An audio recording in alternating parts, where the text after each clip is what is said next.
నిజామాబాద్ జిల్లాలో విద్యార్థులకు కల్పించాల్సిన కనీస సౌకర్యాల మౌలిక వసతులు కల్పించకుండా విద్యార్థుల ప్రాణాలతో చెలగాటమాడుతున్న ప్రైవేట్ పాఠశాలల యజమానులకు విద్యాశాఖ రెడ్ కార్పెట్ తో స్వాగతం పలుకుతోందని, విద్యార్థుల భవిష్యత్తుతో వారి ప్రాణాలతో విద్యాశాఖ యంత్రాంగం చెలగాటమాడుతోందని పీడీఎస్యు జిల్లా అధ్యక్షుడు కర్క గణేష్ ఆరోపించారు. కనీసం విద్యార్థులకు సంఖ్యాపరంగా అవసరమైన బాత్రూములు కూడా నిర్మించకుండా, పిల్లలకు అనేక రకాలుగా సౌలభ్యంగా ఉండి రక్షణ కల్పించే తరగతి గదులు నిర్మించకుండా, రేకుల షెడ్లో కనీసం ఫ్యాన్లు కూడా ఏర్పాటు చేయకుండా, ప్రతిరోజు దాదాపు 8 గంటల పాటు ఇటుక బట్టెల నుంచి వచ్చే పొగను పీల్చే విధంగా పాఠశాలను నిర్మించి విద్యార్థుల ప్రాణాలతో చెలగాటమాడటమే కాకుండా విద్యార్థులను మానసిక ఒత్తిడికి గురి చేస్తూ వేల రూపాయల ఫీజుల రూపంలో వసూలు చేస్తూ విద్యార్థులు ప్రశాంత వాతావరణంలో విద్యను అభ్యసించకుండా భయాందోళనకు గురి చేస్తూ నిబంధనలకు విరుద్ధంగా పాఠశాలను నిర్వహిస్తున్న శ్రీ వాగ్దేవి పాఠశాల యజమానిపై వెంటనే చట్టపరంగా చర్యలు తీసుకుని పాఠశాలను సీజ్ చేయాలని ఆయన డిమాండ్ చేశారు. ఎలాంటి పరిశీలన లేకుండా, పర్యవేక్షణ లేకుండా విద్యాశాఖ అధికారులు ధృతరాష్ట్రుల్లా వ్యవహరిస్తున్నారని, విద్యను అక్రమ వ్యాపారంగా మలుచుకున్న ప్రైవేట్ యాజమాన్యాలకు వెన్నుదండుగా నిలుస్తున్నారని, వెంటనే శ్రీ వాగ్దేవి పాఠశాల యాజమాన్యంపై చర్యలు తీసుకోకపోతే విద్యాశాఖ అధికారులపై ఉద్యమిస్తామని ఈ సందర్భంగా హెచ్చరించారు. విద్యార్థులు ప్రశాంత వాతావరణంకు దూరమై భయం గుప్పెట్లో విద్యను అభ్యసిస్తూ మానసిక ఒత్తిడికి గురై ప్రైవేట్ యాజమాన్యం చేస్తున్నటువంటి అక్రమాలకు బలైపోతున్నారని ఆక్షేపించారు.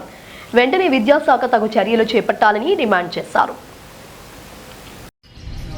సుద్దపల్లిలో గల శ్రీ వాగ్దేవి ప్రైవేటు పాఠశాలలో విద్యార్థులకు సంబంధించిన కనీస వసతులు లేకుండా, విద్యార్థులకు సంబంధించిన బాత్రూంలు లేకుండా, చుట్టూ ఇటుక బట్టీల ద్వారా వచ్చే దుర్వాసన ద్వారా, అదేవిధంగా ఇటుక బట్టీల నుంచి వచ్చే గాలి ద్వారా విద్యార్థులకు అనారోగ్య పాలవుతున్నా కానీ ఎంఈఓ గారు, డిఈఓ గారు ఎటువంటి చర్యలు తీసుకోకుండా ఇప్పటి వరకు అసలు అనుమతులే ఎలా ఇచ్చారని మేము పీడీఎస్ విద్యార్థి సంఘం మేము క్వశ్చన్ ఇస్తున్నాం అధికారులను.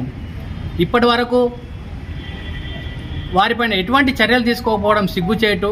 వెంటనే అసలు అక్కడున్న ప్రిన్సిపల్ అసలు ఎడ్యుకేషన్ ఉన్నదా, స్కూల్ పెట్టడానికి ఎడ్యుకేషన్ సంబంధించిన ఆవశ్యకత ఉన్నదా లేదా అటువంటిది తెలుసుకోకుండా అసలు అక్కడ స్కూల్ ఏర్పాటు చేయవలసిన పద్ధతులు ఏంటిది, ఎంఈఓ గారు వాళ్ళకు వత్తాసు పలకడము, డిఓ గారు వాళ్ళకు వత్తాసు పలకడం సిగ్గుచేటు. వెంటనే అక్కడ విద్యార్థులకు సంబంధించిన కనీస వసతులు లేకుండా, అక్కడ బాత్రూంలు లేకుండా, అక్కడ ఉన్న ప్రిన్సిపల్ కనీస విద్యార్హత లేకుండా, అక్కడ బిల్డింగ్ ఫెసిలిటీస్ లేకుండా, చుట్టూ వాతావరణ ఫెసిలిటీస్ లేకుండా ఈ విధంగా ఇష్టం వచ్చినట్లు ఎంఈఓ గారు, డిఓ గారు వాళ్ళకు విద్యకు సంబంధించిన కేటాయింపును, వాళ్ళకి విద్యకు సంబంధించిన స్కూల్కు కేటాయించడం సిగ్గుచేటు. వెంటనే చర్యలు తీసుకోవాల్సిందిగా పీడీఎస్గా డిమాండ్ చేస్తూ ఉన్నాము. అదేవిధంగా ఇష్టం వచ్చిన రీతిలో ప్రైవేటు వ్యక్తులకు, ప్రైవేటు స్కూళ్లకు ఎర్ర తివాచిపరచడము, అటు ప్రభుత్వ స్కూళ్లను నడ్డివిడ్చడము ఇప్పుడున్న విద్యా శాఖ అధికారులకు, ఎంఈఓ గారికి అది మొత్తం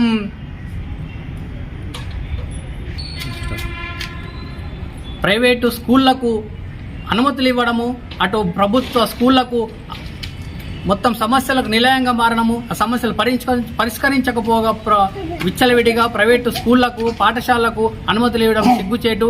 వెంటనే అక్కడున్న యాజమాన్యంపై చర్యలు తీసుకోవాల్సిందిగా, అక్కడున్న స్కూల్పై చర్యలు తీసుకోవాల్సిందిగా పీడీఎస్గా డిమాండ్ చేస్తూ ఉన్నాము.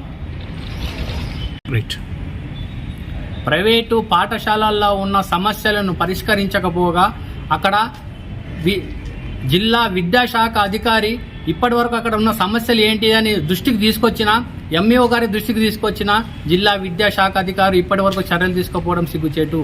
వెంటనే జిల్లా అధికారు వెంటనే చర్యలు తీసుకోవాల్సిందిగా డిమాండ్ చేస్తూ ఉన్నాం.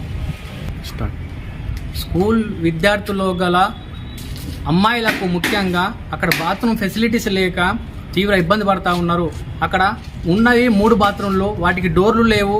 అక్కడ చుట్టుపక్కల ఉన్న చాలా ఇబ్బందికర వాతావరణంలో అక్కడున్న అమ్మాయిలు అక్కడ బాత్రూమ్ పోవడానికి చాలా ఇబ్బందికరంగా ఉన్నది. కానీ ఈ విధంగా విద్యార్థులు మానసికంగా మెంటల్ టెన్షన్కు గురవుతూ ఉన్నారు. ఇటువంటి పరిస్థితులను ఎదుర్కొంటున్న విద్యార్థుల సమస్యలను బయటకు తీసుకొచ్చినా, వాళ్ళ దృష్టికి తీసుకొచ్చినా కానీ ఇప్పటి వరకు కూడా స్పందించకపోవడము సిగ్గుచేటు. ఇది ఎంతవరకు సమంజసమని విద్యాశాఖ అధికారి మేము అడుగుతూ ఉన్నాము. వెంటనే వారిపైన చర్యలు తీసుకోవాల్సిందిగా, చట్టపరమైన చర్యలు తీసుకోవాల్సిందిగా మేము పీడీఎస్గా డిమాండ్ చేస్తూ ఉన్నాం.